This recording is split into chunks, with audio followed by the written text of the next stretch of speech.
আসসালামু আলাইকুম গাইস, আপনারা বেশ ভালো আছেন? চলে এলাম একটা নতুন রেসিপি লই। আশা করি এটা আমার করতে অনেক ভালো লাগবে। তো কথা না বাড়াই মূল ভিডিওতে চলে যাই।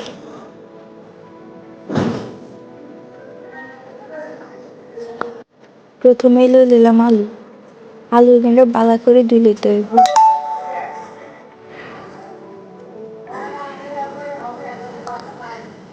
আলু এখানে ভালো করে ধুই সিদ্ধ করে লইতে হইব। তো মিষ্টি হয়ে গেছে, সিদ্ধটা দেখাতে পারি না। তারপর আলু এখানে ভালো করে কষলাই লইতে হইব। তারপরে দিয়ে দিলাম পোড়ামরিচ,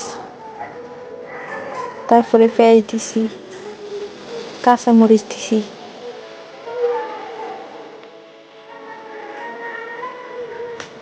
তারপরে দিছি একটু রসুন, জিরা গুঁড়া, স্বাদ মতো লবণ, একটু হলুদ। তারপরে ভালো করে মাখিয়ে নুডলসের টেস্টিটা এনে দিয়ে দিলাম, যেন এটা স্বাদ বেশি হয়।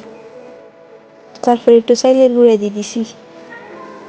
চাইলের গুঁড়া দেওয়ার কারণে এটা একটু মুসমুসে। ভালো করে মাখিলে ডোটা আমার করা শেষ। তারপরে নুডলসের ভালো করে কুচা করে ডালি লইছি। তারপরে এখানে কুতুল লই হাতের তালুতে ভালো করে মুথি লইতে হবে।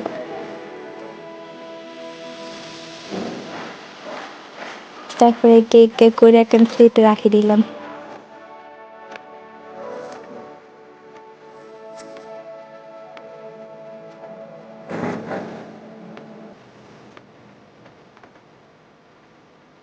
বেকন করা শেষ, একটু করি।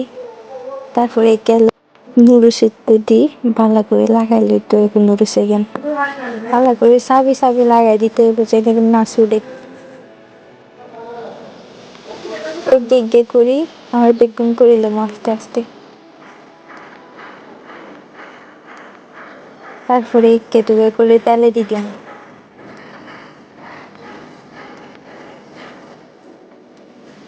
এগুলো একটু বাদামি কালার করে ভাজি লইতে হইব, এতে খাইতে মসমস হইব।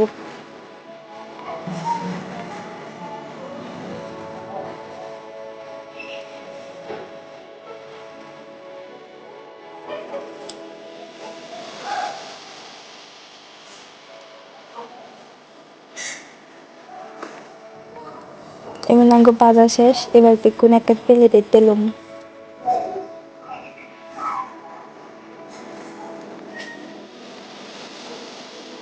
দেখছেন কত সুন্দর একটা রেসিপি। এটা সকালের নাস্তার একদম পারফেক্ট হবে। এখানে আপনারা সস দিয়ে পরিবেশন করতে পারবেন।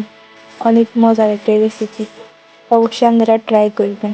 তো চলে ভিডিও পর্যন্ত, আল্লাহ হাফেজ।